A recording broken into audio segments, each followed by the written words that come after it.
सर्व तर माझी फॅमिली आहेत म्हणून मी तुम्हाला हे क्षण सांगतोय. कारण की भरपूर जणांना असं वाटू शकतं की नवीन व्यवसाय कोणी लगेच बंद केला असं केलं, तर मला कोणासाठी काही सांगायचं नाही आहे. पण मी रिअल कंडिशन, माझं पहिल्यापासून हेतू हाच आहे की जे रिअल कंडिशन घडते, जे होते तेच मला दाखवावं. म्हणजे हे भरपूर जणांबरोबर असं होऊ शकतं की घरचे मेडिकल हेल्थ इश्यू आहे, हा इश्यू काय इश्यू आहे, तर त्यामुळं दुकानाच्या वेळेस नवीनच चालू केलं आहे, तर अशा अडचणी ह्या येऊ शकतात. आणि हीच परीक्षा आहे, हेच मला दाखवायचं होतं की बाबा तुमच्या बाबतीत पण असं होऊ शकतं. तर पॅनिक होऊ नका. कुठली गोष्ट महत्त्वाची आहे त्याला आधी महत्त्व द्या आणि आपल्यावर स्वतः विश्वास ठेवा. आपण पुढे जाऊन सगळ्या गोष्टी करूच शकतो, ह्याच्यात काही वाद नाही आहे.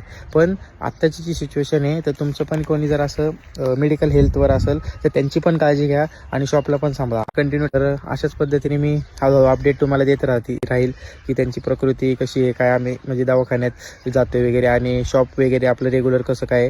तरी मला माझ्या मते तरी थोडे दिवस लागतील आपलं शॉप रेग्युलरली सकाळ संध्याकाळ चालू व्हायला. मॅनपॉवर पण मी शोधतोय की शॉप ओपन करण्यासाठी कोणतरी असावं, पण ते पण भेटत नाही आहे. तर हीच एक सिच्युएशन आहे, ही मी रिअलमध्ये तुम्हाला सांगतोय.